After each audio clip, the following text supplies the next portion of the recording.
Okay, everybody, this is Tara Woodruff with Hagen Team International, TTO, and tonight we are doing our Think and Grow study group. It's a mastermind group. If this is your first time on the call, basically what we're doing, this section of our masterminding is we're reading Think and Grow Rich together. And right now we are on Chapter 9. We just, the last couple of weeks, we've been doing Chapter 7, which was really long, but important to cover for over a few different calls. And then last week we did Chapter 8, and this week we do Chapter 9, which is on persistence, which is, I think, my favorite chapter so far, because people have told me I'm tenacious. So I get the tenacious Tara sometimes.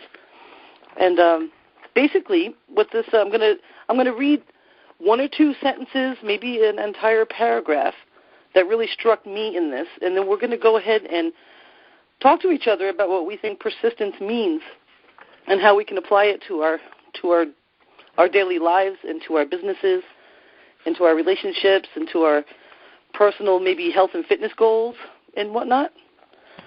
The part that I have marked off to read to you first is spasmodic or occasional effort to apply the rules will be of no value to you. To get results, you must apply all of the rules until their application becomes a fixed habit within you. In no other way can you develop the necessary money consciousness.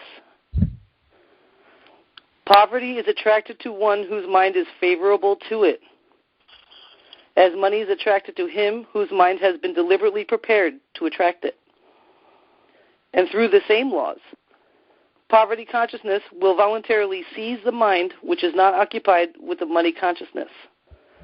A poverty consciousness develops without conscious application of habits favorable to it. The money consciousness must be created to order unless one is born with such a consciousness. What that says to me is that basically I know a lot of people, especially in my industry and many of the people on this call's industry, is network marketing. And some people say to me, I can't be an entrepreneur. I'm just not built to be an entrepreneur. Basically, those two thoughts, or two small paragraphs, they show us that that's not necessarily the truth. We can be trained. It's a thought process. It's not necessarily something we're born to be or not to be, that we can develop the skills to have what it is we are looking for, whether it be success in money or any of the other trigger points that people are focused on. This is just a sentence. I'm not going to read you the whole chapter. If you select your mastermind group with care, you will have in it at least one person that will aid you in the development of persistence.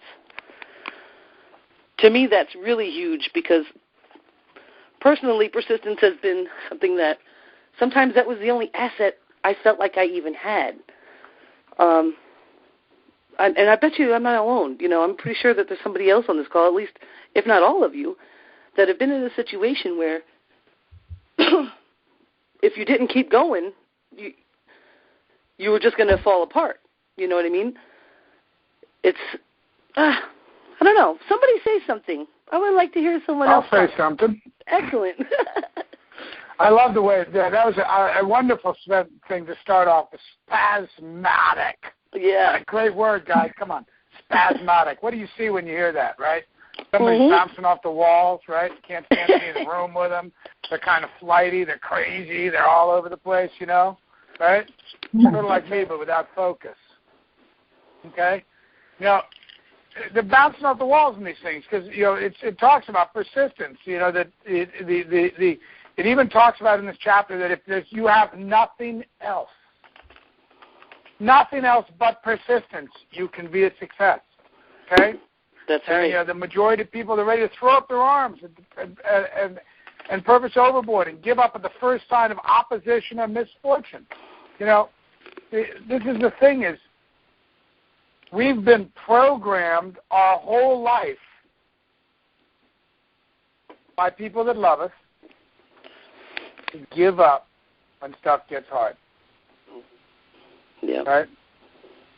How many times have you talked to somebody about your dreams and have them go, yeah, boy, wouldn't that be nice? Yep. Now, that's not overly negative, is it? Yeah. Right? No. And they don't realize that they're killing your dreams. How many times have we done something similar than that to our kids? Oh, gosh. Yeah. Help.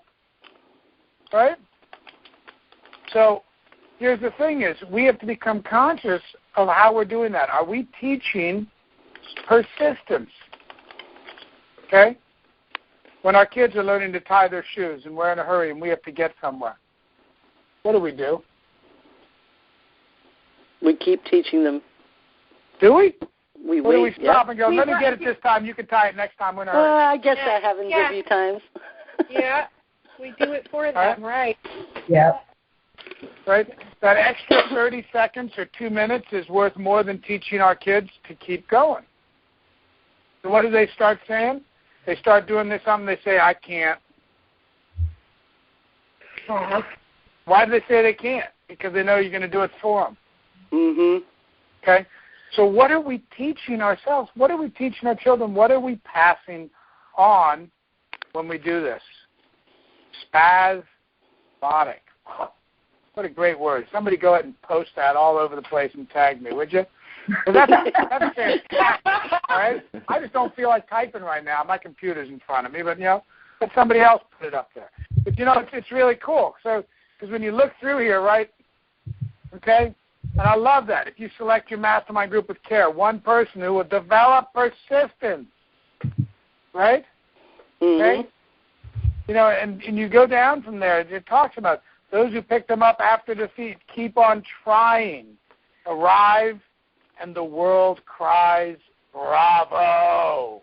Mm-hmm. I knew you could do it. The same putzes that were telling us, yeah, it'll never work, will say to us when we're done, I always knew you could do it. Right, despite them. Exactly. Right? Like, if you knew I could do it, why'd you laugh when I said I was going to do it? Why'd you tell me, go get a job? Come on, your Uncle Bob had a job for 50 years, and he was fine. Fine. Who on this phone call right now wants to be fine? Mm-hmm.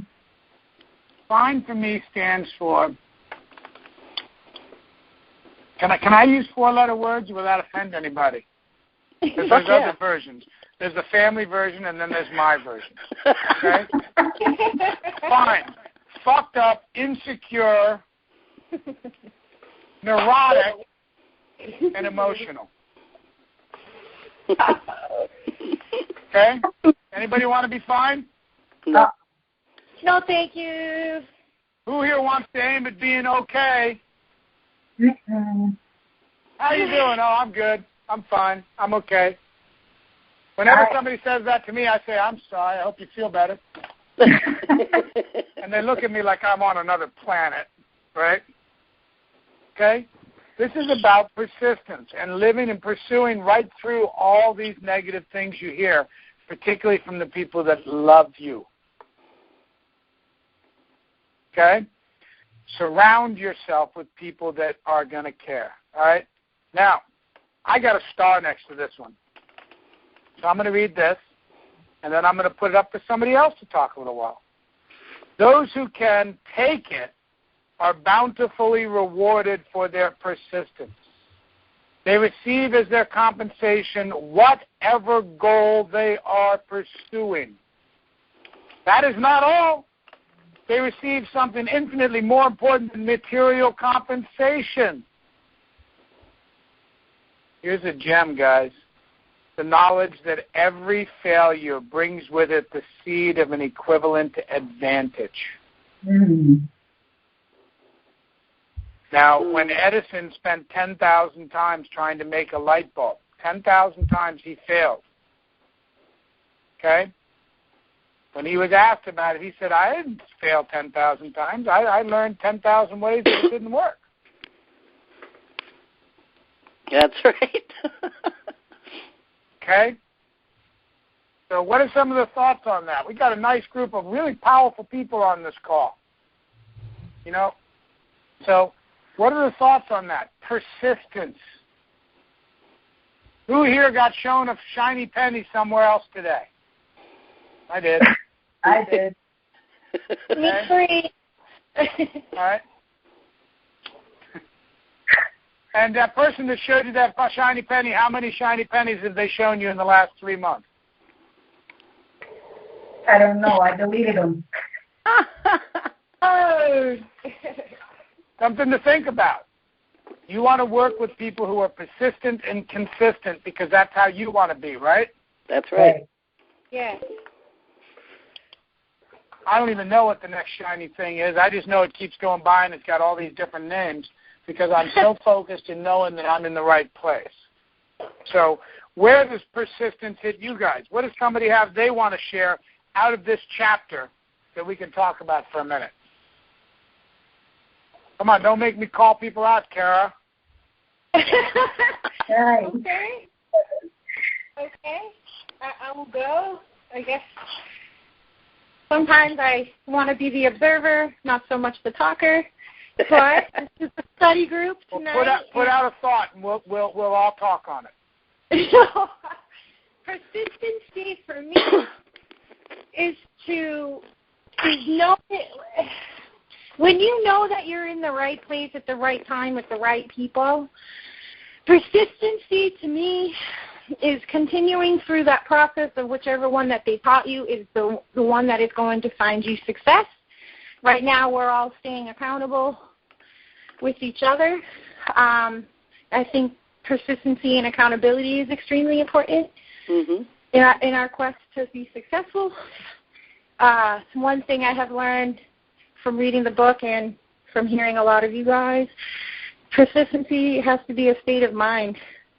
I think you can't veer off from your goal and your dreams because of someone flashing the shiny penny in your face.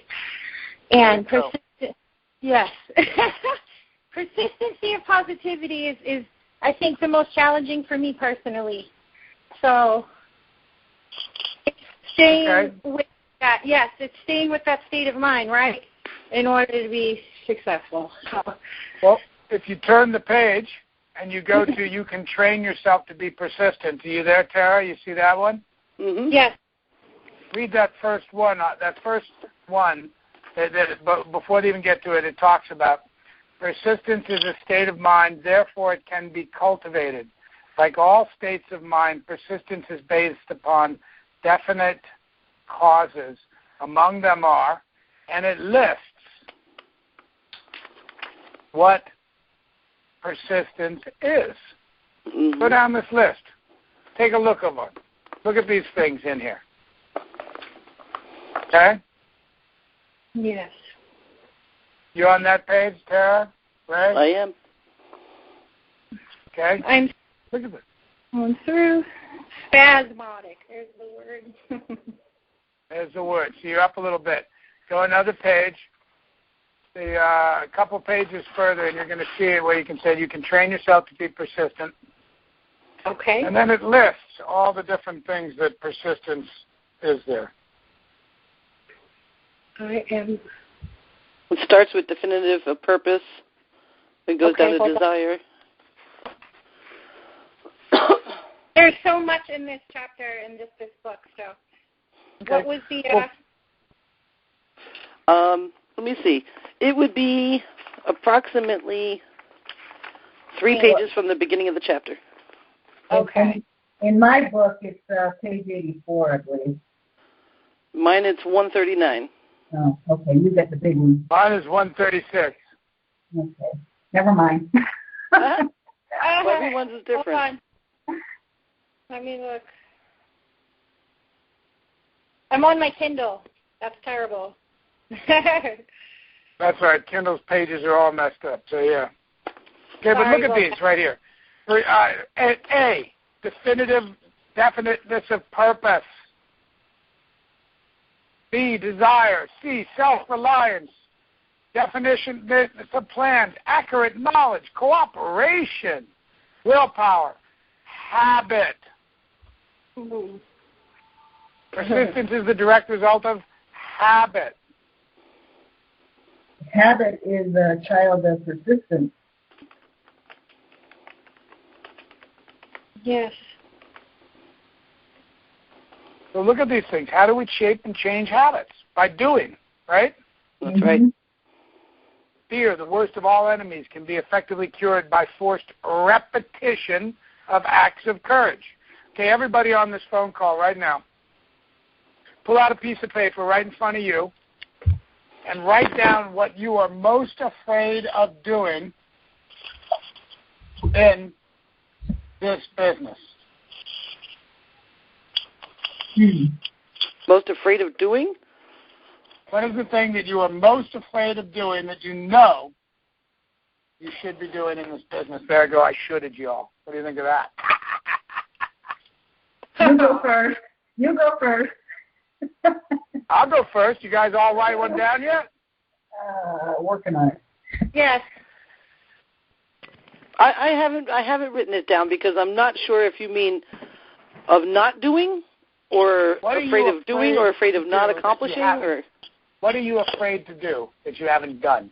We're talking about doing, taking actions, persistence, taking the action we know we need to do.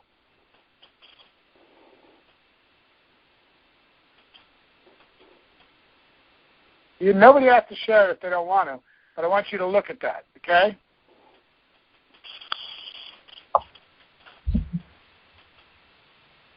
I'll share mine.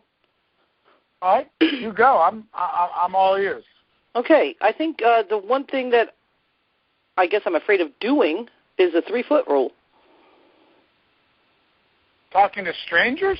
No, I talk to strangers, no problem, but I don't tell them nothing. I don't inform them of nothing. I don't give them my card. I don't get their information. Stop carrying cards. Don't ever pass out a business card to anybody when you're out again for a little while. So you're talking to people, but you're not 3-footing them. Right. Okay. What is the 3-foot rule generally, you guys? The 3-foot rule is anybody that comes within 3 feet of you should know about what you do for a living, health and wellness, or a business. That you don't come within 3 feet of anybody that you don't end up walking away with their phone number and their name so you can call them later and talk to them. Excellent. Thank you. Simple 3-foot rule. Okay. All right. That's something about persistence. And you know that if you do that, you'll meet somebody that'll be good in your business, right? Mm-hmm. Okay. Let me ask you this. So persistence often comes down to belief. In order to continue to do something over and over again, you have to believe that what you have has immense value, right? That's right. Good. Who introduced you to being an entrepreneur, network marketing? Me? Yeah. I would say the book, The Magic of Thinking Big, but when I physically became part of entrepreneurial thinking and doing was, oh gosh, I can't even remember her name. She was my sponsor in Melaleuca. She was your sponsor in Melaleuca. Yes. Where'd you meet her? MySpace. MySpace. Okay. So you didn't meet her in person. You met her on MySpace. Yes. Bianca was her name. All right. Imagine all of you guys out there that love into being entrepreneurs and being independent business people, loving the successes, learning from the failures. Imagine if that person that introduced you to this had not done what they did to introduce you because they were afraid. What did they just take from you? Exactly.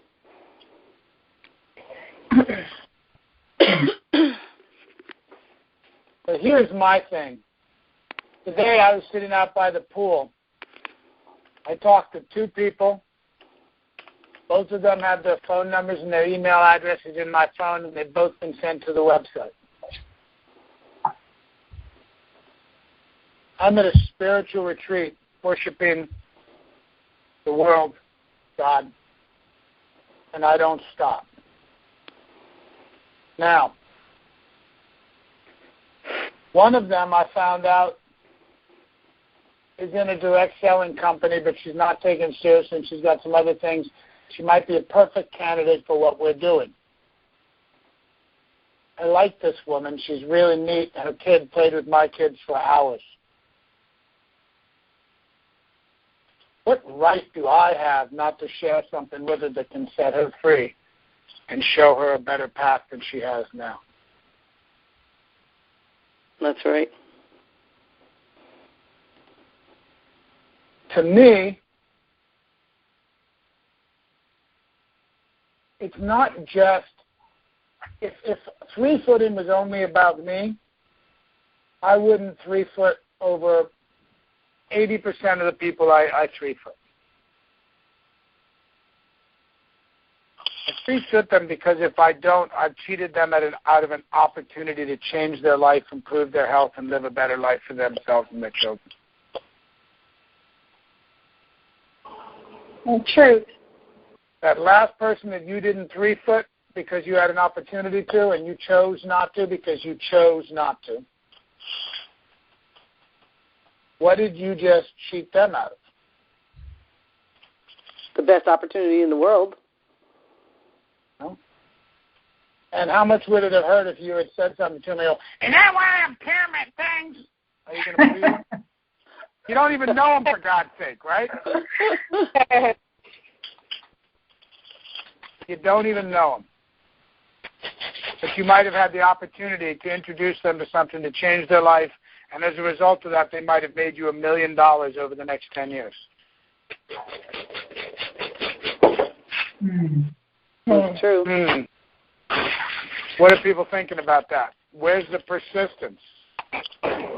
Because you got shot down talking to a bunch of people you know, and more than that, you got shot down by talking to a bunch of people who are probably friends and family. You're not going to offer a stranger an opportunity? Right. True. All right. So, Sarah, let me give it back to you again for a minute. I'm going to have to leave in just a minute. It's 10 o'clock now, so go ahead. Take it back. I didn't mean to take too much of it from you, but you helped. You helped. Thanks, Kelvin. Thank you so much, Kelvin. I'm still here for a few minutes. I'm waiting for Kelly's text, but when she texts, I'm going to cut out kind of quick. All right. Oh, here, I do want to mention that in this chapter they mention one of my favorite comedians of all time, W.C. Fields.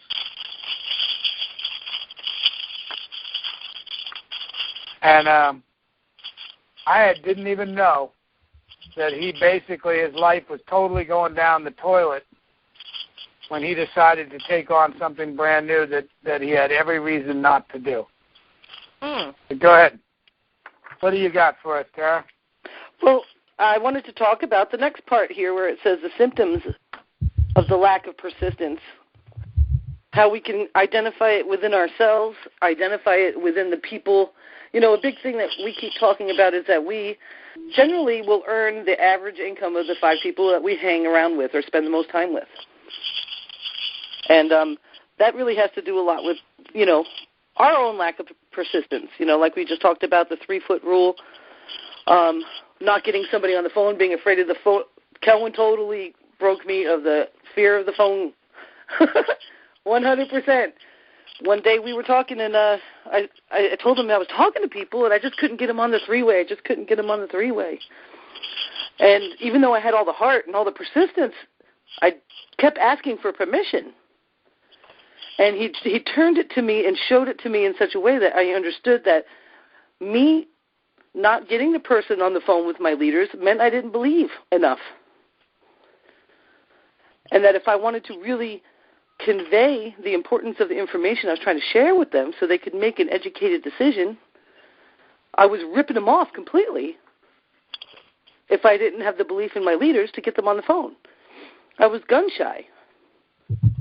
You know, I just spent 20 months of my life in a and with a team that I couldn't bring people to the phone with, and I allowed that. Thank God it was just in the first couple of weeks, and it wasn't through another 20 months. You know, I was gun-shy. Yeah. We're not in that position anymore, most of us anyway. We can, on 4th of July, you can call Cedric Harris up in the middle of the afternoon while he's having a barbecue with his family. You know, I couldn't get the weakest of the You're weakest willing to people. call Cedric Harris in the middle of a barbecue with his family, but you won't talk to strangers? Well, look at the absurdness of that. Well, wow. There's a very big difference. Going into a grocery store and talking to the slave cashier is a very big difference. But to me. still put guts. I'm not going out there and hobnobbing. You know, when I go out, I'm not going out there. I'm not out there to socialize. I'm out there to get something done, come back. Where I'm lacking is that I should be going out there to socialize more, so that I can meet new people and talk to them about my business. You know, and also talk to that cashier and the person in the aisle and so forth. You know, that's for sure. I should be talking to them. I'm not going to excuse my way out of that. Yeah, I usually do a little small talk here and there, you know. Oh, I talk to everybody. I kind of ease into it, yeah. I walk into anywhere I go around here, I'm like the freaking mayor, but no one knows what I do. Yeah. They know whatever I'm doing on my terms, though.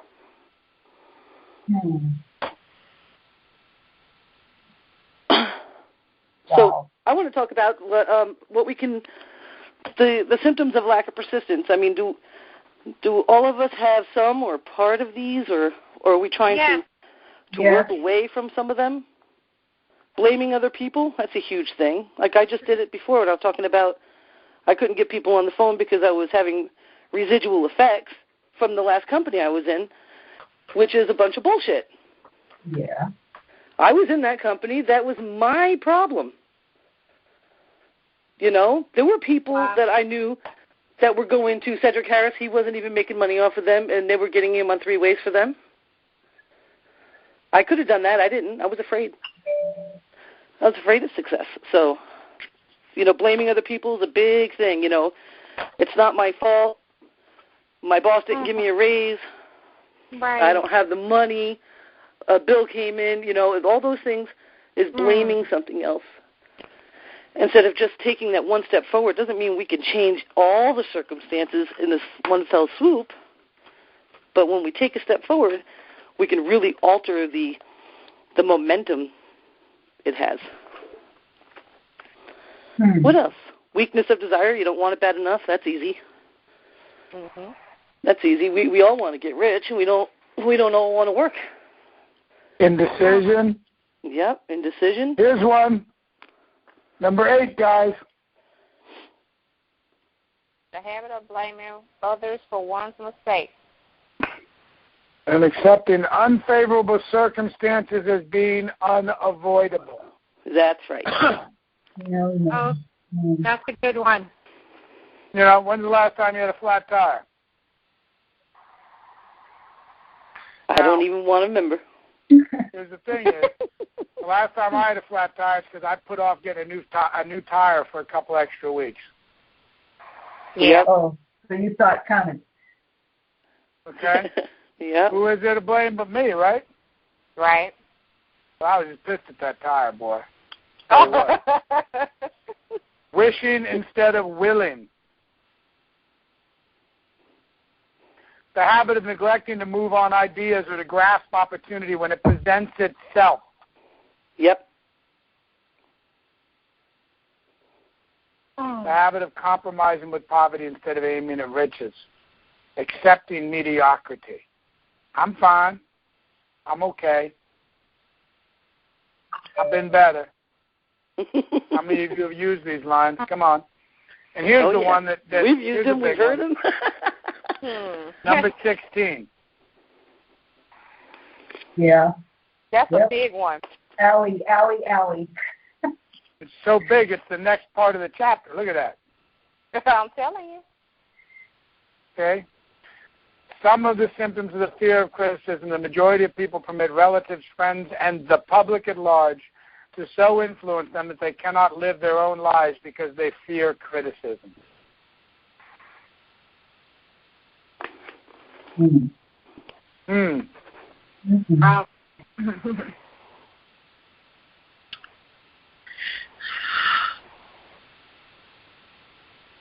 The fear of criticism in such cases is stronger than the desire for success.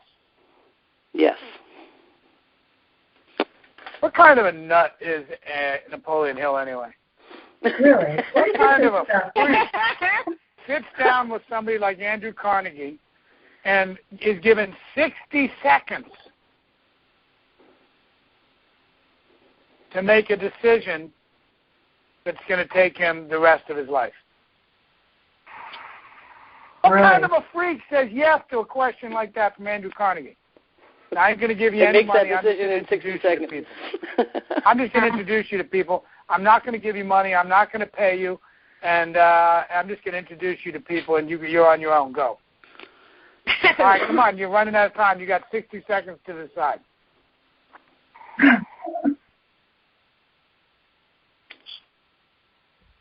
Think about that. That's the truth. Yeah. It goes back to what he said, that, you know, when we see successful people, we can notice about them that they make swift decisions. They're able to reveal the opportunity to themselves and make a decision. Yep. And stick to it.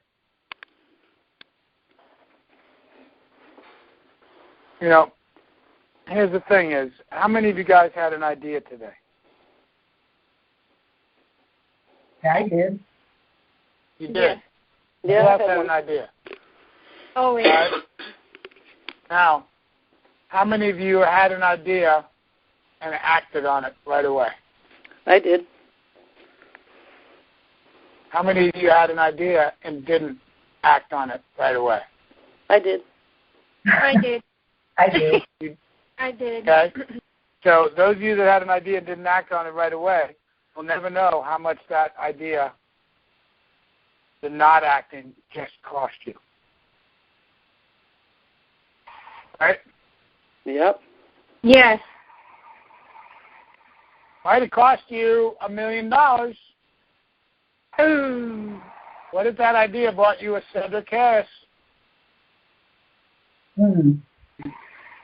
A Tara, Kimberly, Ray.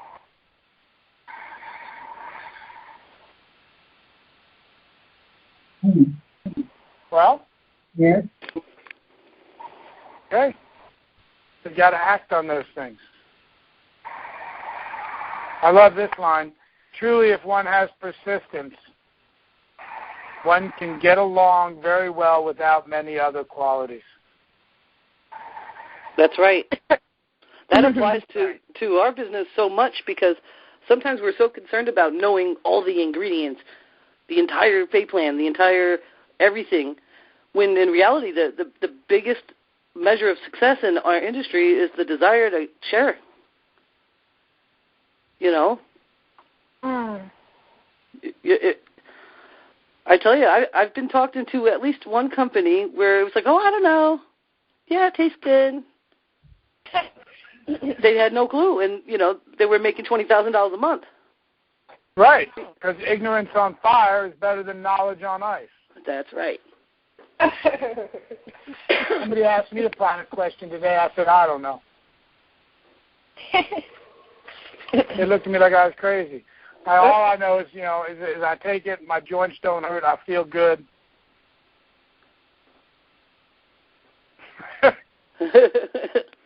Here's a website. You can go read all about it. Yeah, exactly. Well, can't you tell me more about it? I said, no. I don't need to. I got a video that can tell you more in 3 minutes than I can tell you in a half hour. Why should I waste your time? Yep. True. Here you go. Okay? Now, here's a question. Persistence.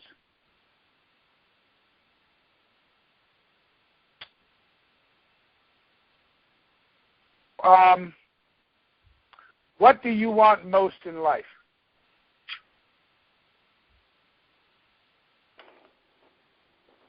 Well, that's a big question. Freedom. 98% of the people you ask will not be able to tell you that. It says that in this book. I'm going to go ahead and mute myself because I'm going to get ready to go, and I'm going to listen in while I'm packing up to go, but I'm going to be moving around. And let Sarah just take this call down through the finish line, because there's so much great stuff to talk here and a few seeds that I've planted. But if you don't have these definitive actions, your persistence will not be focused and nothing will happen anyway. It'll be spasmodic. I love you guys. Thank you so much. Keep it going. Keep it cranking. All right. Anybody else? Was anybody else able to come up with what they wanted the most? Freedom. Freedom. How about you, Kara? Freedom and peace, please. Sometimes it's hard to have both. How about you, Ray? I want to be financially free. Awesome. Yeah. How about Dwayne? He might be on mute. He might not be able to tell us. If you're on, Dwayne, and you're on the computer, type it into the event. Can you hear me now? Yeah, go ahead. Okay. Financial freedom. Very cool. So very awesome. So we all have freedom somewhere in there. Some of us are just plain old free. Some of us want financial freedom. Some of us want peace and freedom. I know. Hey, peace is nice. It used to be my number one thing. That's what I wanted for a long time. Then I realized peace is, alone wasn't enough. So, and I certainly wasn't really seeking it because I was a drama queen. Oh, goodness. So how do we develop persistence? Do we get a thick skin? Do we take no as a not now? Do we take it as a challenge, or do we let it knock us down? Definitely take it as a not now, but you may get them later. Yeah, exactly. Yeah. You force yourself to do the things you don't want to do until it becomes habit. Until it becomes something you want to do. I wouldn't want anybody on this call to do anything they don't want to do. Well, unfortunately, sometimes you have to do things you don't want to do. I don't want to call people on the phone, but I have to. I hate talking on the phone. I can't stand talking on the phone. Yeah. Not even to anybody. I don't even like talking on the phone to my own wife. I just don't like the telephone. Yeah. Honest. That's honest. But I have to do it. I don't have a choice in the matter. It's one of those things I have to do, whether I want to or not. So I have to suck it up and do it.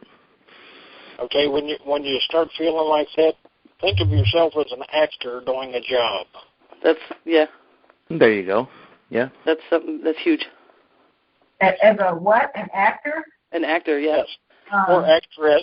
Sorry, had to be politically correct there. Oh, no, you don't. Please don't be politically correct. So when I was young, I used to want to be a star. And I went to acting classes. I had an agent. I had headshots. I had full body shots. I went to go-sees. And, I guess I didn't want it bad enough because as soon as I got one little critical anything from anybody, I was running out of the room crying. Aww. Well, whatever. What I got from it, though, now that I apply is what Dwayne just said. If I need to put myself in a different place so that I can totally go through the motions without allowing my own personality to hold me back, the acting experience really helps. Especially with like a cold call, calling a Craigslist lead. Oh. Get quiet enough that they don't hear all the dogs barking and the chickens gobbling and, you know what I mean? And sound like I'm in some sort of environment and I imagine myself in that, penthouse office corner suite with the seamless glass windows looking out over the city, and I get on the phone. There you go. Mm-hmm. Have you heard the analogy, though, also of pretending that the person you're calling is sitting there in their boxer shorts in front of a TV stuffing their face full of Cheetos? If you can imagine them like that, and you're talking to them, it's like, I guess that might work for some people. For me, it might make me get off the phone.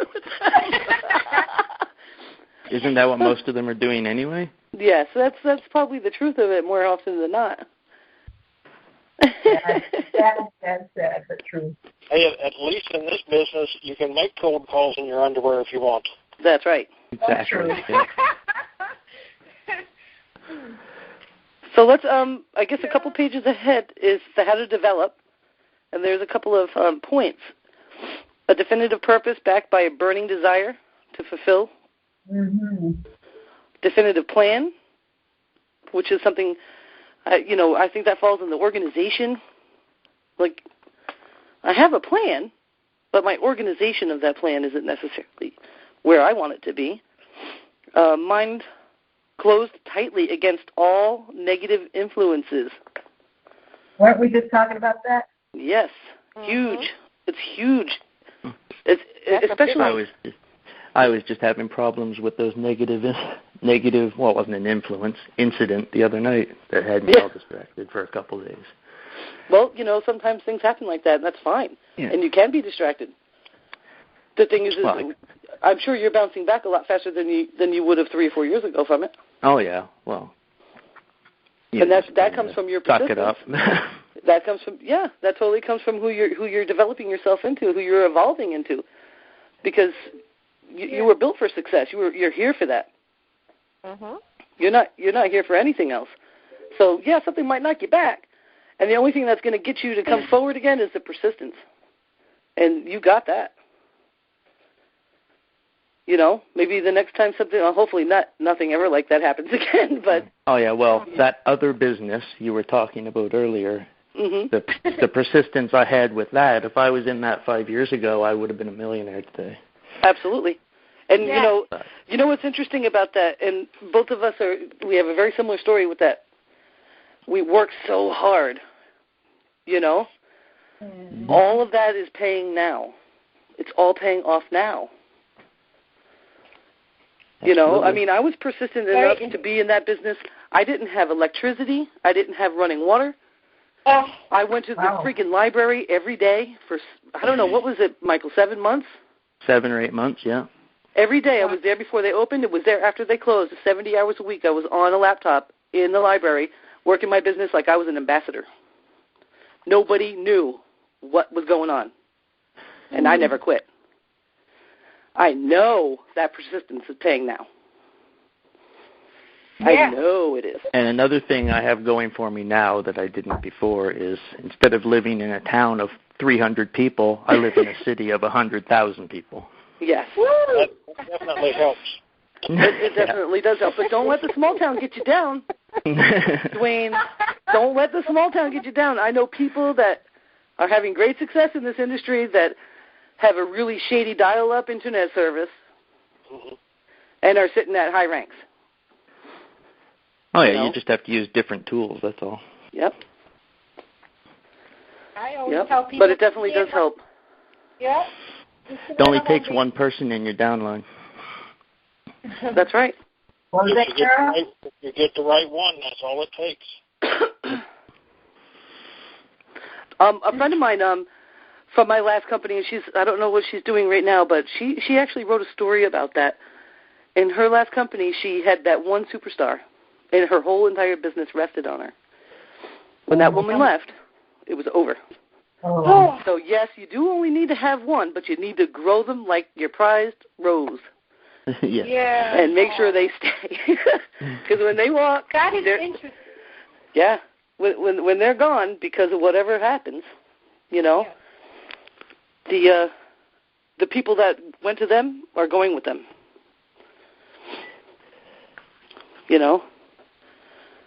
Most likely.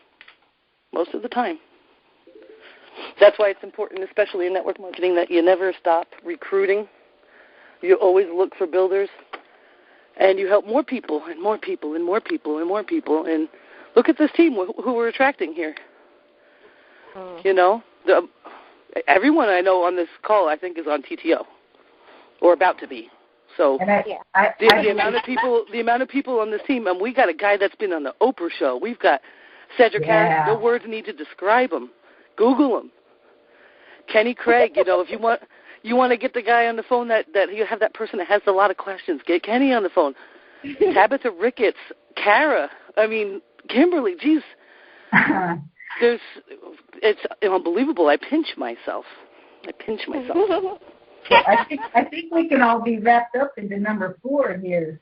Yeah. Isn't that like a mastermind? Yeah. There you go. Yeah.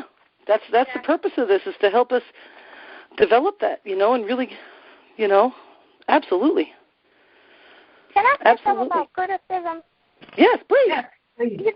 I was at work today, and I pull up the PDFs on my computer when I have some downtime. So one of the nurses at the hospital came over, and I swear that the way that he came off to me, I just felt like, you know, you are just so lazy. And she noticed every time I come there, I'm always reading, or I always have something that I'm working on. So he's like, why are you always working on something? Why don't you just play the lotto? I look at him, I say, what? Yes. I looked at him like, are you serious? and he was saying it sarcastic, but I looked at him and I was like, are you serious? I say, Don, let me tell you something right now, and I just kind of popped into like serious mode. I'm like, if you think you're gonna sit here and you're gonna play the lotto and come up with those 5 lucky numbers, you know the statistics on that. I said, and you'd rather get something for nothing than work for it. I said, and you have that attitude, you'll still be here longer than you want to. And you know what the shame of that is? If he won the lottery tomorrow, he'd be bankrupt in a year because he never bothered to get rich first. The problem with the lottery is it's nothing more than a cleverly disguised extra tax on poor people. Mm-hmm. Your chances of winning the lottery are, what, 1 in a billion? 1 in a billion, yeah. It's up and there. If you do, you have a better chance of being struck by lightning and surviving. Don't say that, because I'm standing outside the lightning. Well, who's buying most of the lottery tickets? The poor. Yeah, exactly. You know, I think that's what you were getting at, right? Yeah. Right. And your chances of winning, I mean, my parents for years spent $30, $40 a week on the lottery. If they would have taken that $30 or $40 a week, put it aside, saved it for 5 years, bought some real estate, for example, they would have made more off that money than they have playing the lottery. Mm-hmm. Yep, absolutely. I mean, it's the rule of thumb. You can stay. You can sit. Better scenario if they invested in this business, they'd be quite well off now. Yeah, right. Exactly. Yeah. I mean, if you get the notion to go get a scratch off, do it, because you might win. But don't allow yourself to be into that tax. And if God forbid you won and you weren't a millionaire yet, I don't know. If it reaches 50 million, I might spend $2 on a ticket. It has to be pretty high before I'll even take my chance. But you've got to have the mindset for it before you win it, or you're in trouble. Okay. You just be more debt. But I'm not dwelling on it. Nope. I'll share a quick story with you. I actually played the lottery faithfully for weeks and months, and one night I was too busy to get my ticket, and my numbers came up. Yep. That would be my luck. Yeah, that sounds about right. Yep. Oh, man, I would have been surprised. Oh. Every time I don't play, someone wins, so I stop playing. I figured I let some people win. Wow. Oh, it's fun. It's fun. But he's right. It's an additional tax, and first of all and second of all, if we don't do something about our mind, we're not going to. If we ever got to attract that kind of winning, we would lose it. I wouldn't. Totally.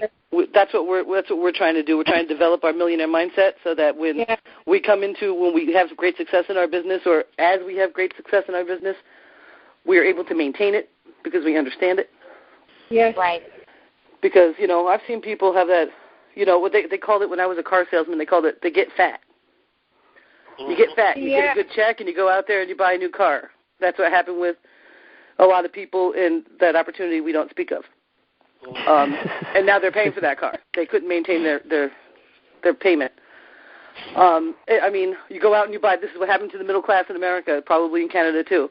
They went out and bought a house that they couldn't pay for if they lost their job. They got fat. Oh, yeah, it happens all the time. They lost their job because there was no job. Unless you live in Red Deer, in which case you live, most of these guys work in the oil field, and they live in $20,000 trailers and drive $120,000 pickup trucks. Mm-hmm. Right. So they have a $2,000 a month pickup truck, and then they get laid off or fired, and then they have to pay $2,000 a month for a truck that they can't even afford to drive. That's right. Can I share something really quick, you guys? Sorry. Please do. Don't. Gosh. It's so interesting that you guys say this because I was down at the Evolve Health training down in Sacramento where Cedric Harris and Trey White came to speak. I had the chance to see Cedric Harris speak live, and I was just so amazed because I've only ever seen him online. But my point is that he told us a story about how he had told his investors back in the day when Google just came out to invest into Google. For some reason, his investor, yes, and for some reason, right, his investor told him, don't do it. Cedric Harris said he cried in the corner like a baby for days when he found out that, what the shares were now. But he made an interesting point when he told us all, look, guys, at that time in my life, if I did strike it rich, then I would have lost my purpose in this world. He would have done really stupid stuff with his money and basically wouldn't have built his character, and he wouldn't have that money today. It's basically what. Or his life. Or, yes. Yep. So people who want to strike it rich, it's the curse of the lottery. You hear about it all the time. Yep. That's the People truth. aren't ready for that. People aren't ready for that much money all at once. Mm-hmm. And that's something that we can totally keep. We all have a similar experience, whether it's, having $500,000 to drop on Google shares, or whether we had a dream job that we didn't take because we didn't think we had enough for it, even though we got the job. I know I did that. Oh. Those things, we can realize that those things didn't happen because we were building the character we're having now. And it's not a loss. It's a plus. We don't have to, we get, I think a big thing about the persistence is being able to forgive yourself. Mm-hmm. If we can forgive ourselves for the shit that we walked by and focus on what we've got, we already are millionaires. We already are. It's just a matter of time before the money shows up at the bank.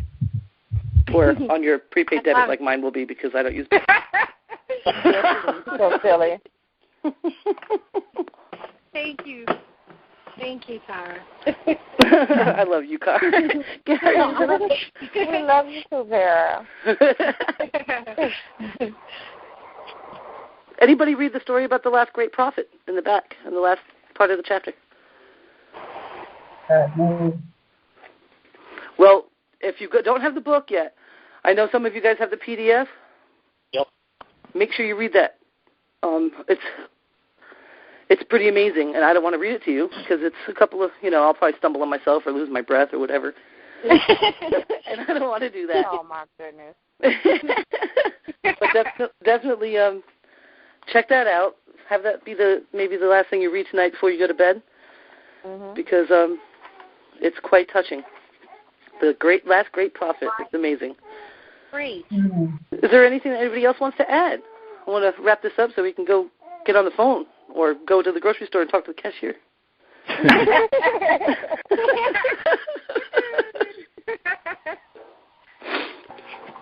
think it was great. Great study group. Awesome. I'm glad everyone has fun. Charismatic.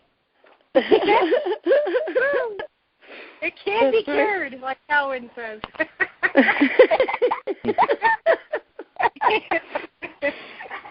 Well, I got this call recorded, so I'm going to give it out to, like, my mom. She wasn't able to get on, and I'm going to teach her how to use a Skype to get on the next call and put it up in the group. And we're going to meet again on Wednesday. Let me see if that's the right day. Oh, we got somebody knocking at my door, and that drives me crazy. Were you invited? No, you weren't. Oh, golly. Dogs are barking and freaking out. All right. I guess we usually do it on Wednesdays. Yes. So let's do it on Wednesday, same time, and we're going to go to Chapter 9. Perfect. Oh, wait, not Chapter 9, 10, Chapter 10. Yeah, Chapter 10. And that is going to be on the power of the mastermind. We're going to talk about ourselves. Woo! Awesome. Whoop, whoop. Sounds good. Thank you all. Thank you. Thank you. Thanks, Bye. Tara. Thank you. Bye, Tara. Bye. Bye. Bye, Tara. Bye, Ray Ray.